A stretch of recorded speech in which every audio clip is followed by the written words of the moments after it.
Hey guys, I'm Garrett. I'm the creative director over at Pixel. I've had the opportunity to work remotely over the past 4.5 years for various different companies, and I've learned a lot along the way that I wanted to share with you guys in hopes that it may give you some good tips and tricks about how to do this remote thing. Without further ado, let's jump in.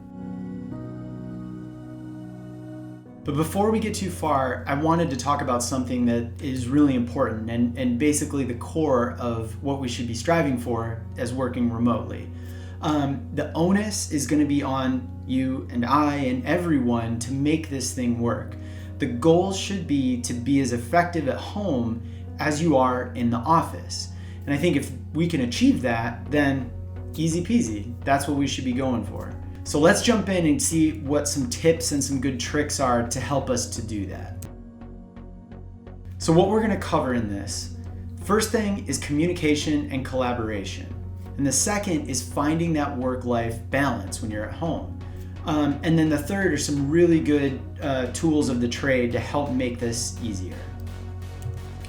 So the first, communication and collaboration. The main thing that you want to do is be proactive. Whoever you are on a bigger team, you should never have to wait for someone to reach out to you. Just go ahead and shoot them a message, shoot them a note, a Slack. And the second point, video conference with people at least once a day. This always helps to know that you have a friendly face on the other side. A lot of times you can quickly call somebody or not really turn your camera on. But it definitely helps to see another face when you're collaborating or sharing ideas. And then set regular check-ins. You want to make sure that you're constantly, again, communicating with the team and you're putting putting it on the calendar so that you can do this regularly and you can own up to the things that you need to get taken care of. And then the fourth thing is be available.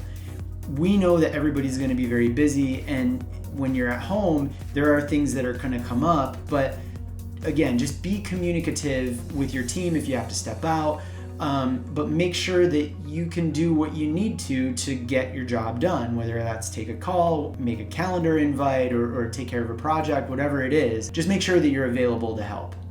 So the work-life balance. Blending the two is great when it works in your favor. It's awesome to be able to do a load of laundry or go cook your lunch out on your lunch hour instead of having to go out somewhere. But it can very quickly become a slippery slope when those two lines blur. So let's look at some ways that we can help kind of define those things. Establish a dedicated workspace. This is huge and something that I've done that has really, really helped me. For a lot of people, it's going to be a situation where maybe I do have an office that I can close the door, lock myself in, and work there. For others, you may just be working at your kitchen table or on your sofa or somewhere. But wherever it is, in your mind mentally, kind of break those things, those boundaries up as like, when I'm here, I'm working, and when I'm not, the rest is my house, it's my home. In your mind, try and draw a definitive line there. Shut down, mute, set your do not disturb on, because it's very easy to just walk away from the computer and say like, oh, I heard that ding, I'm just gonna go back and answer it really quick. That's when that slope starts to get a little bit slippery because it can quickly get away from you. You wanna make sure in your head that you can justify like, okay, I'm done for the day, now is the time where I'm at home. That's definitely helped me a lot. So real talk.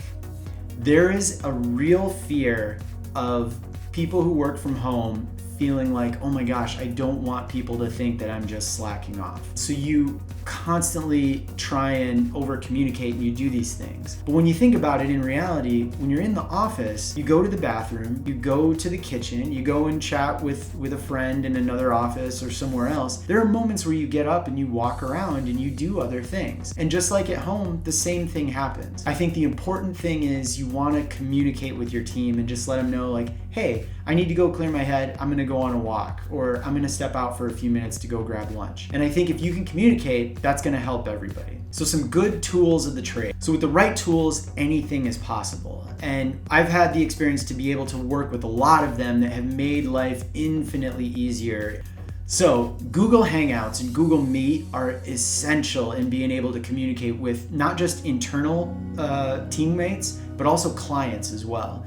The great thing about it is that you can use your phone to dial into the meeting as well as doing video chats. Slack is another great tool. I know we at Pixel use it quite a bit here, but it's great to be able to just shoot somebody a message. You can share a file, you can share Google Docs, and it plays very nicely with Google Docs as well.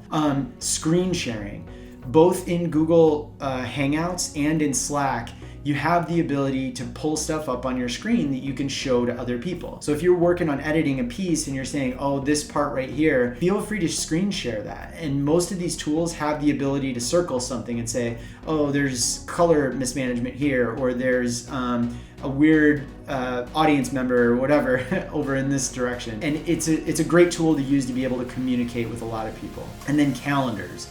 Obviously, we all have calendars. Time does not change when you go home versus when you're at the office. It works the same. So use calendars to set up your meetings and still be punctual in the things that you need to get done with the team. So some other good tips and tricks that I've learned. So when you're video chatting, test your camera and look behind you at your surrounding environment. You don't want to be like this guy, where his kid walks out in the middle of a CNN interview and disrupts the entire world.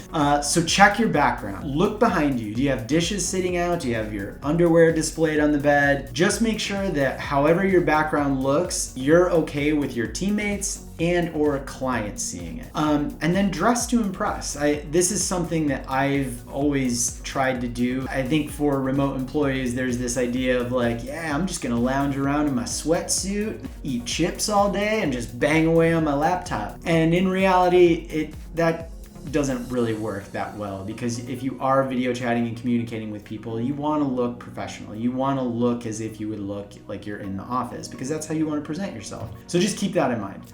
And test your lighting. Are you in front of a window? Are you behind a window? Are you not looking clear within your camera? These are a lot of things that can inhibit you video chatting or communicating with somebody. And then again, turning off notifications when you're presenting a deck or presenting to a client, just so you don't hear those pings and other interruptions while you're doing that. So that's some really the baseline tips that I've learned, and I really hope that this was helpful. And if you guys have any questions, obviously feel free to reach out to Matt or Stu or any of your managers. I'm happy to help as well. And I hope this was, again, helpful, and yeah, we're doing this.